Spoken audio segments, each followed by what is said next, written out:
Eu, como colaborador, eu tenho que ser mais questionador e ter pensamento crítico do que antes, talvez. Eu não vou. Se eu estou trabalhando como um robô, eu vou ser. Um robô poderá ocupar a minha função.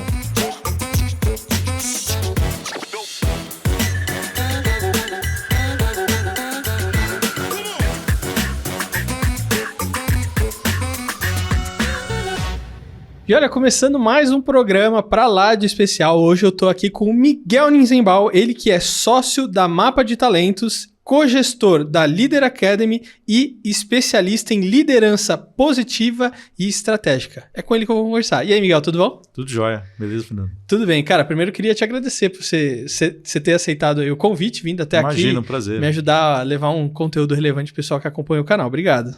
Sim, a gente espera fazer. Vamos embora. Vamos lá. Ô, Miguel, agora deixa eu te perguntar. Você que tem muita experiência com isso. Por que parece que as pessoas estão tão exaustas e sobrecarregadas pelo trabalho? Principalmente que eu tenho visto muita gente fazer home office, né? Será que é para cansar tanto assim? Cara, tem alguns fatores, né, relacionados a isso. Uma coisa até que a gente estava conversando outro dia é a questão da incerteza, né? Eu acho que tem um cansaço mais mental, além da sobrecarga de trabalho, que é um fato, a gente está trabalhando mais horas do que trabalharia normalmente, estando no home office, pela sobrecarga de trabalho, tem a sobrecarga mental. Ou seja, eu não tenho mais a mesma certeza que eu tinha antes. Eu vivo num mundo de incerteza, de complexidade, onde as coisas são... Tem até dois modelos que a gente costuma brincar, que é o modelo VUCA, que eu não sei se já ouviu falar, que é modelo volátil, incerto, complexo e ambíguo. E eu costumo brincar que no Brasil é muvuca, né? Ou seja, que é coisa mais complexa ainda por aqui. E o modelo Bunny, que tem mais a ver como... Esse primeiro modelo é muito mais como descrever o mundo, né? E o modelo Bunny é muito mais a percepção que eu tenho do mundo. Então, a gente fala de brittle, que é frágil em inglês, ansioso. O Brasil, se eu não me engano, é um dos países mais ansiosos do mundo. Isso afeta também o aspecto de exaustão. E ansiedade tem uma relação muito de você com a percepção do ambiente, do meio, com as pessoas, e tem muita coisa que surge como gatilho de ansiedade que nem existe, né? É fumaça, ou seja, são coisas que não estão acontecendo de fato, né? Depois o outro é não linear, ou seja, eu não tenho mais aquela... Se eu fizer isso, vai dar aquilo, né? E o último é incompreensível. Ou seja, vamos pegar só o exemplo da pandemia. Ou seja, eu não tenho clareza de onde vem, para onde vai, qual a razão, ou a guerra que acontece agora, por que acontece, faz sentido agora, no século XXI, a gente passar por esses processos de novo. Então, tudo isso acaba gerando um fator de exaustão maior, né? Fora a questão da gente estar sempre on, né? Tem esse bichinho aqui, que é uma complicação. Então, estou sempre on. Tem um elemento de comparação. Qualquer rede aqui que eu entrar tem um fator de orgulho, vaidade ali. Eu vou ficar me comparando em relação aos outros, né? E isso acaba gerando mais cansaço. Você sabe que eu ia trazer essa parte dessa conexão, né, que a gente tem, que, claro, é muito positiva, né? Mas teve um dia de trabalho que eu não tive tantas coisas a fazer naquele dia, mas chegou no final do dia, eu falei assim, sabe a sensação que passou um caminhão em cima de mim? Eu falei, cara, mas eu tô me sentindo esgotado, né? Aí eu falei assim, sabe quando dá um clean, né? Falei, deixa eu ver com quantas pessoas eu conversei pelo WhatsApp. Cara, eu conversei com 55 pessoas diferentes só no WhatsApp. Eu nem sei quantas mensagens que eu troquei, mas 55 pessoas diferentes só no WhatsApp, e isso até às 19 horas da noite. Depois disso eu parei de contar. Cara, é muita gente. Em outros mundos, né, em outras épocas, isso nunca seria possível, num mesmo dia, a gente conversar com 55 pessoas diferentes. Não. Nem pensar, né? Fora o que eu conversei com pessoas no Instagram, no Facebook, no LinkedIn, e toda aquela interação com comentário e tudo mais, aí eu falei, é por isso que eu tô cansado. Porque isso também gera demanda energia, da sua cabeça. Demanda né? energia. E mais, né? Eu imagino que dessas 55, os tópicos não foram os mesmos, né? De jeito nenhum. Pelo tipo de pessoas que você convida para entrevistar, cada uma é um assunto, um tema, né? Eu tenho que me conectar. Ou seja, mudar essa chave é uma questão importante. E tem um dado interessante que eu estava lendo hoje, Fernando, que em 2016, as empresas passavam por 2 grandes iniciativas de mudança estrutural, em média, assim, num período de 2, 3 meses, né? Agora são 10. Então a pessoa precisa encarar 10 projetos simultâneos, além do dia a dia da empresa. Então você tem um monte de iniciativa que acontece simultaneamente. Então, em 2016, as pessoas. Essa é uma pesquisa da Gartner, que é bem interessante, que eles falam o seguinte: a propensão, a aceitação à mudança em 2016 era de 74% das pessoas que eles entrevistaram, né? Agora, nesse ano, é 43%. Ou seja, eu não estou disposto, eu quero encarar meu dia a dia, fazer o que eu quero fazer e ir para casa. E aí você tem fenômenos de trabalho, tipo grande resignação, que as pessoas... não vou fazer isso porque não me interessa mais estar nesse subemprego. Eu até entendo, é saudável essa movimentação, né? E o quiet quitting, que não sei se você já ouviu falar, que é a pessoa fazer o mínimo necessário, vou fazer pelo que me pagam e não vou fazer além. Tem um ponto aí, legal, para você evoluir na carreira, você sempre... A gente empreende, eu empreendo, você empreende. Você sempre vai ter que fazer um pouco além para poder se manter relevante de maneira competitiva no mercado. A questão que também do lado da empresa, a empresa às vezes coloca um caminhão muito além do que... e não reconhece aquele esforço adicional. Então, tem essa relação de pouca transparência e desconfiança, né? Que também o home office trouxe, né? Que é um outro tema aí interessante. Não, né? Até abrindo um parênteses aqui, você comentou do quiet quitting, né? E eu conheci esse termo através do webcast da Você Está Contratado. Do Marcelo.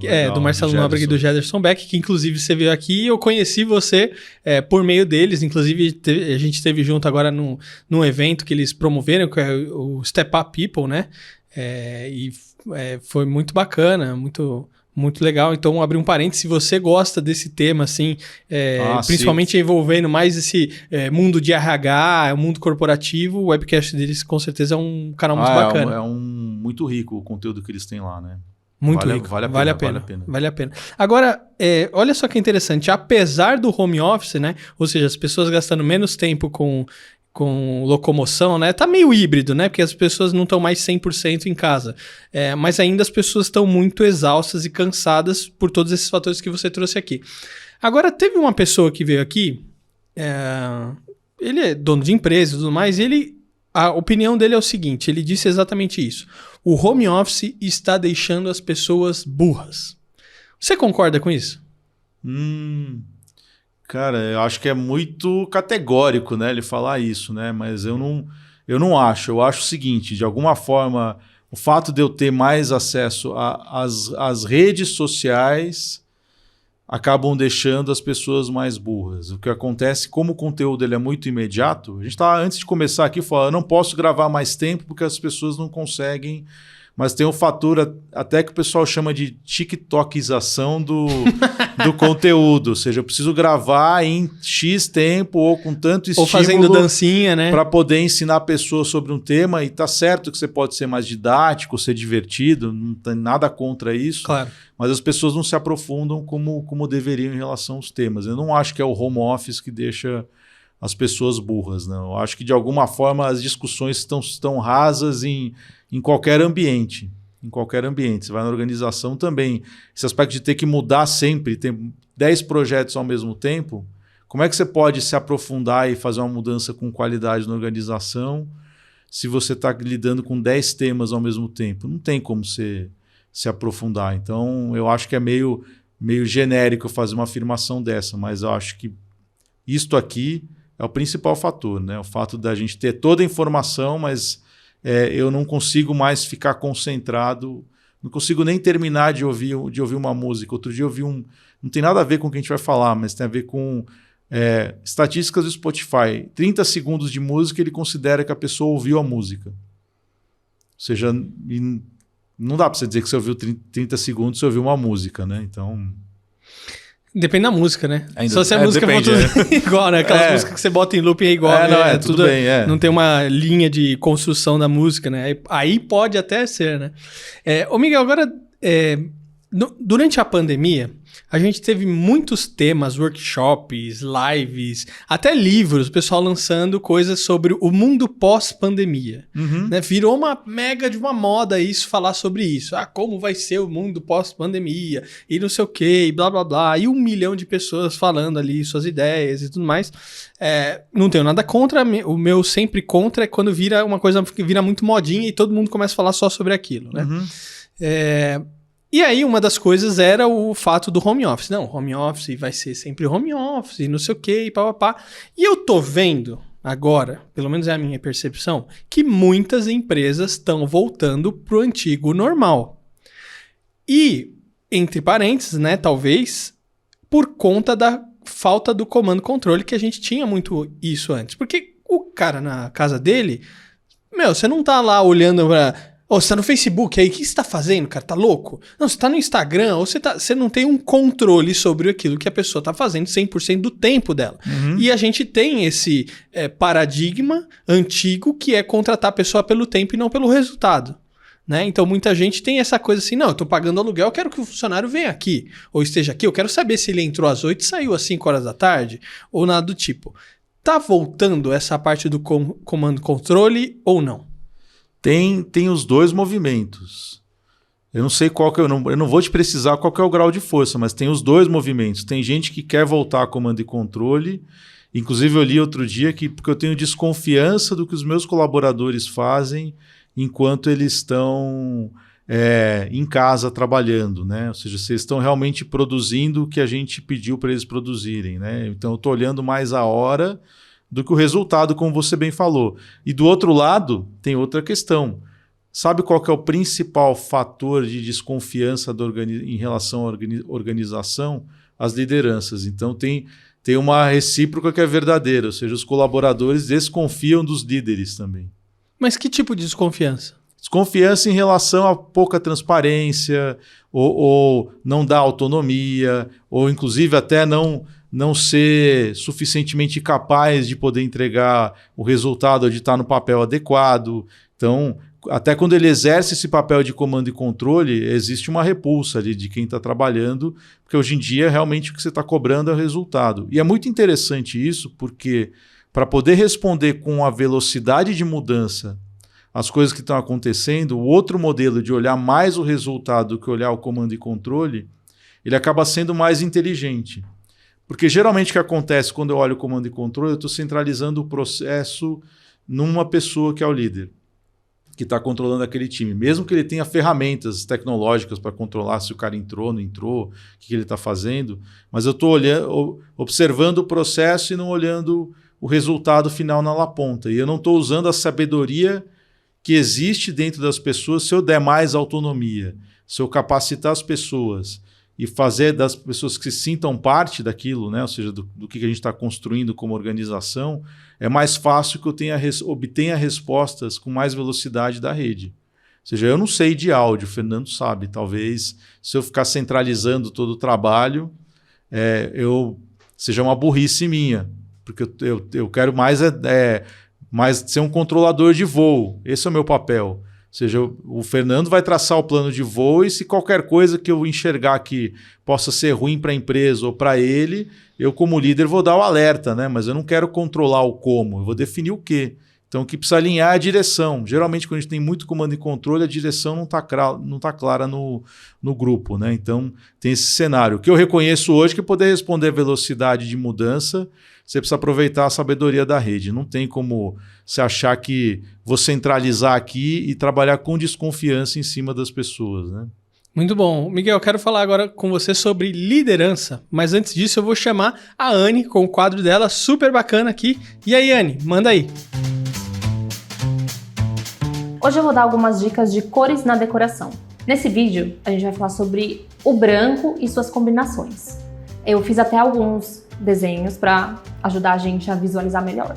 Primeiro a gente tem um ambiente todo branco, com piso claro, as paredes claras, tapete claro para destacar as cores, né, que a gente vai colocar para ver como elas se comportam. E dá para perceber que a sala fica bem ampla e com bastante claridade, bastante luz, sendo só clara assim. Se a gente adiciona uma cor, como o amarelo, em alguns pontos de destaque, não na sala toda, o ambiente vai parecer bem mais claro e bem mais alegre, né? Bem mais vivo. Agora, se a gente adiciona o azul escuro, por exemplo, o ambiente vai perder o brilho que ele tem e vai apresentar um caráter mais reservado. Se a gente colocar o vermelho, ele vai dar uma cara mais aconchegante e de mais calor. Agora, a combinação básica do preto e do branco, ele deixa mais minimalista e mais sofisticado. Ainda mais se a gente colocar alguns acessórios em dourado, rose gold, que tá super na moda agora, ou em cobre, ele vai ficar super sofisticado. Assim, a dica que eu tenho para você que tem medo de ousar na cor é escolher uma cor que mostra mais a sua personalidade ou algumas cores e colocar essas cores nos acessórios. Não necessariamente numa parede, não necessariamente num super tapete ou num móvel, mas começa com acessórios pequenos e aos poucos você vai entender melhor como que a cor vai fazer parte do seu ambiente. Obrigado, Anne. Ô, Miguel, agora é o seguinte. Você falou da liderança, né? Que às vezes as pessoas têm desconfiança com relação aos seus líderes e tudo mais. Eu tô percebendo, e eu vi alguns comentários nesse sentido, que às vezes as pessoas dentro das companhias estão buscando cada vez menos os cargos de liderança. E talvez pela própria responsabilidade que um cargo de liderança se traz. Isso é factível ou não? Tem dois fatores e é fato, tem algumas pesquisas que indicam isso, né? Então, primeira coisa, o cargo de liderança pode me dar maior carga de trabalho, não com reconhecimento proporcional que eu gostaria, então vai dar sobrecarga de trabalho. Segundo lugar, eu não tenho perfil para liderar pessoas, eu quero continuar sendo um técnico e não tem nada de errado nisso. E o terceiro ponto é que as pessoas querem flexibilidade, né? Ou seja, as pessoas não querem, eu quero ter a flexibilidade de poder trabalhar onde eu quiser, ter mais autonomia em relação à minha agenda, e se eu tenho que cuidar da agenda dos meus liderados. Então, o que eles olham para cima, ver como é que está a situação de sobrecarga do líder. Então, muitas vezes a pessoa desiste em relação a esse ponto, né? Olhar como é que está a carga de trabalho da liderança, né? Está muito alta. Eu nem louco quero ser líder aqui e por mais que represente um determinado aumento de salário, eu não tenho interesse, né? Isso é muito interessante porque a maneira como a gente constrói carreira hoje, que antes era muito vertical, né? A única opção de crescer na empresa era ser líder, né? Hoje em dia, a gente já enxerga umas estruturas mais horizontais. Então, até o ponto de falar, olha, para determinado projeto, o Fernando pode ser um líder melhor do que o Miguel. E ter essa mobilidade sem ter um cargo oficial de liderança, né? Tem casos de empresas ali que estão mais evoluídas que são autogeridas, né? Ou seja, você não tem um cargo de liderança oficial, né? Você tem mais por experiência, por conhecimento daquele negócio, mas o papel dele não é um líder tradicional, né? Quem trabalha por célula ou squad já é um modelo um pouco diferente, né? Você acha que isso diminui a competitividade dentro das empresas? Porque assim, se as pessoas não almejam mais o cargo de liderança, talvez elas fiquem menos competitivas entre si. Porque muitas vezes o que a gente via, pelo menos num conceito mais tradicional dentro das empresas, era as pessoas, não, o que eu vou fazer aqui e tudo mais? E aí vinha até às vezes o famoso puxar o tapete, né? Tipo, deixa eu ver o que eu vou fazer para tirar aquele cara de lá para eu poder assumir o cargo daquela pessoa, né? Tem diminuído? Como é que você enxerga isso? Olha, eu não posso te dizer que tem diminuído porque seria uma falácia, uma mentira eu falar isso, né? Tem bastante ainda, mas o pessoal já está começando a experimentar que tem outros modelos que podem ser mais colaborativos e que trazem um resultado de uma maneira mais leve do que um modelo vertical que acaba promovendo competição interna, né? Então, a cultura acaba mudando um pouco. Porque o que acontece? Quando eu tento encaixar a pessoa na função ou só encaixar ela dentro do processo, sem perguntar, Fernando, como é que você quer contribuir para esse desafio? Porque desafio na empresa não vai faltar. Se você elencar o trabalho muito mais por desafio e contribuição, fica mais fácil de você distribuir, inclusive, o reconhecimento. Ou seja, a gente tem esse desafio aqui E a gente está começando a enxergar essas movimentações. Eu vou dar um exemplo de uma empresa que é um cliente nosso. Então, uma pessoa que trabalha na área de contratos, que é super burocrático, um negócio do dia a dia, ele começou a estudar Business Intelligence. Eu estou estudando uma coisa, Python, BI, e a empresa não tem nada disso, ou tem consultores que ela contrata, mas internamente não tem nada. E eu quero começar a migrar. Em vez de sair da empresa que ele já conhece, que ele conhece o projeto, o desafio, para ir caçar mercado numa área nova, a empresa teve inteligência, vou te colocar num projeto nesse ponto aqui, se evoluir a gente tem condição de criar uma vaga. Mas esse diálogo da contribuição e desafio, que eu acho que é o grande lance de virada de chave. Você não ficar competindo pela função. Até porque, vai que tem um layoff aí, aquele cargo que você conquistou não vale muito. O fato de eu ter sido head e no dia seguinte ter sido mandado embora, vamos dizer assim. A grande questão agora é a contribuição e a gente tem até, a gente viu lá no Step Up, né, ferramentas que eu posso reconhecer as pessoas de maneira coletiva, ou seja, distribuir, o bônus não fica só para o executivo, tem novos modelos surgindo aí que têm se mostrado bastante interessantes e efetivos, né, para evitar essa questão de um querer o fígado do outro dentro da organização, até porque não é sustentável, o negócio acaba ou as pessoas vão embora, ou o negócio acaba sofrendo, né? Eu vou até trazer uma para reflexão aqui para o pessoal que está ouvindo ou assistindo, porque às vezes a gente começou falando de home office, passamos pela liderança e agora essa questão da competitividade. Às vezes as pessoas podem achar, pô, Fernando, mas as coisas não estão interligadas. Não, opa, mas elas estão. Porque, na verdade, a gente traz essa coisa do home office, né? Principalmente para, pô, será que as pessoas estão mais separadas, né? Dificultou a comunicação, porque elas não estão mais no dia a dia ou vivendo a empresa ali no dia a dia. Será que isso não gera uma apatia das pessoas com relação à empresa? E tipo, se quebrar essa empresa também dane-se, não tô nem aí mais, né? Ou não estão preocupadas com os problemas diários da empresa, ou, né, o home office também, de novo, né, afasta as pessoas de gerarem uma competitividade que tinha mais antes, já que as pessoas estão mais ali no dia a dia, se conversando, se falando muito mais do que antes, né? Então, assim, os temas estão interligados, mas... Tá tudo interligado, Fernando. E em relação ao home office, teve um efeito, sim, das pessoas falarem com as pessoas mais próximas que elas precisavam para resolver os problemas diretos, né? Teve uma isolação, um isolamento de áreas. Por isso que o híbrido ele é saudável para duas coisas. Convívio, que é uma coisa que a gente perde quando tem só home office, e o convívio é saudável para fortalecer a cultura da organização e inclusive, a conexão entre as pessoas. As pessoas ficam também na empresa, não só pelo nome da empresa, mas até ter um amigo dentro da empresa, é um negócio que acaba afetando o resultado, né? A gente não conta isso, mas isso é um fator importante. Então, a proximidade de convívio e a celebração e discussões estratégicas mais importantes é interessante você fazer no presencial. Mas tem um trabalho de cultura mais forte para você estabelecer um processo de colaboração mais adequado, né? Quando você tem só estruturas home office ou estrutura híbrida, né? Você tem que fazer esses momentos de encontro que sejam momentos preparados, organizados, de convívio, de celebração e de discussão de temas estratégicos importantes que são relevantes para todo mundo. E criar momentos, né? Para que as áreas, que são diferentes áreas, que não têm interação no dia a dia, interajam, seja por um hackathon ou por um projeto multidisciplinar, e aí você vai continuando a conectar as pessoas diferentes, né?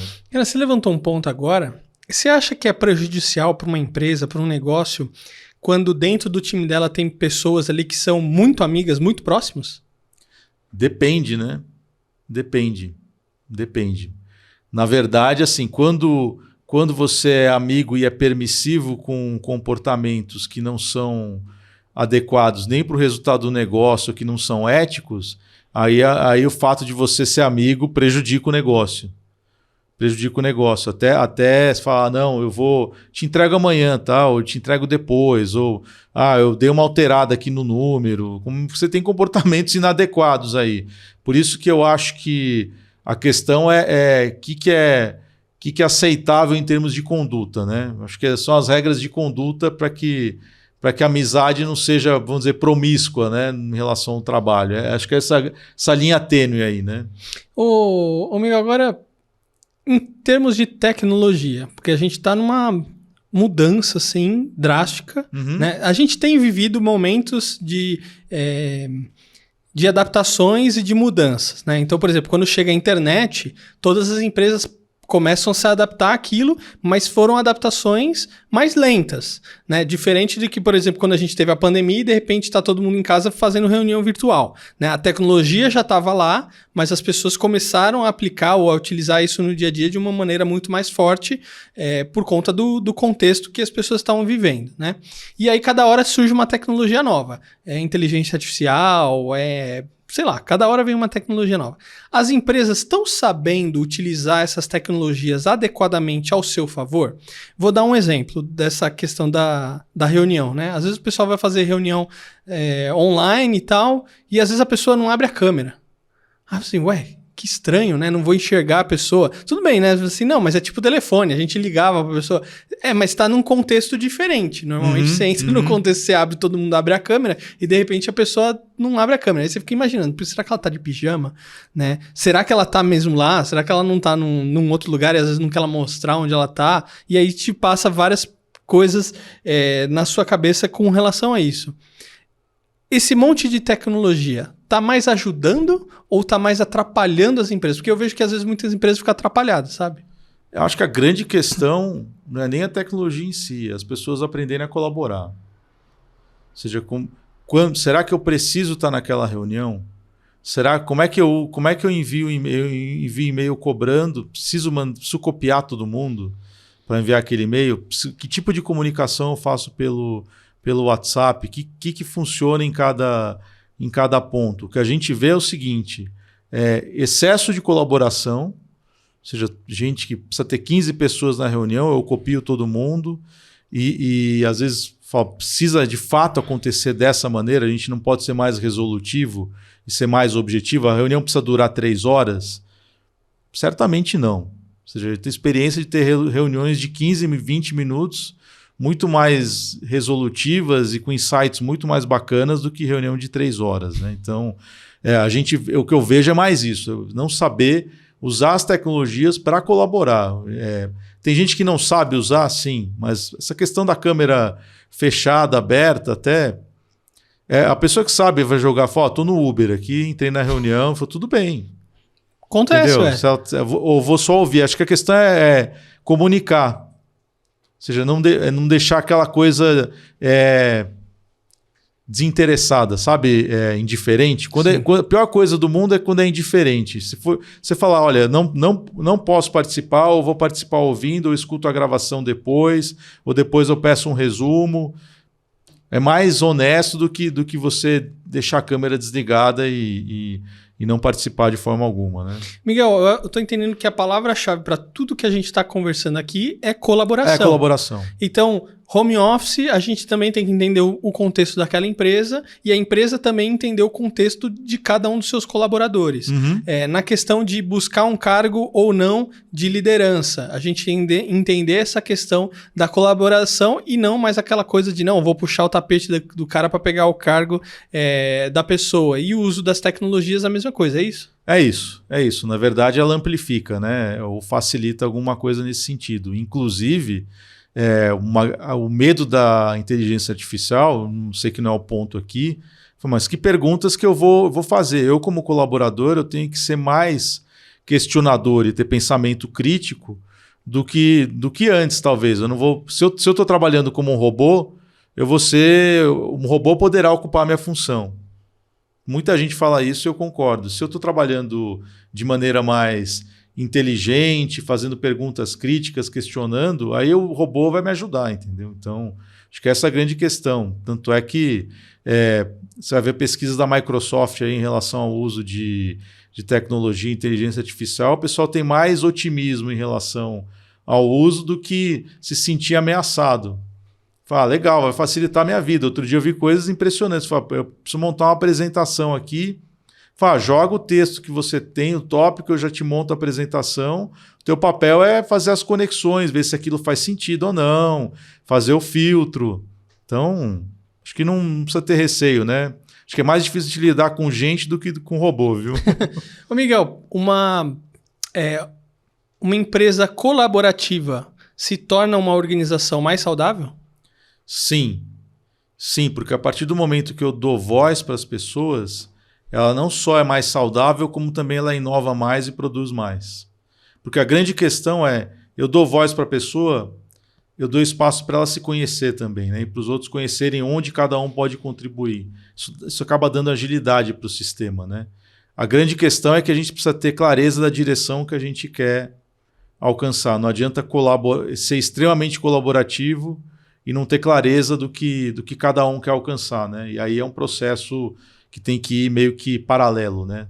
Não adianta eu falar, olha, a gente interage muito, convive muito, colabora muito, se diverte, mas a gente não tem muita clareza que a empresa quer alcançar, né? Isso acaba impactando, né? Muito bom. Olha, Miguel, eu queria te agradecer demais por você ter aceitado o convite, vindo aqui e compartilhado essas dicas, esse conteúdo maravilhoso aí para todo mundo que acompanha aqui o canal. Obrigado. Pô, imagina, cara, eu que agradeço. Foi super legal estar com vocês aqui, é um prazer. Parece que eu tô na sala de casa.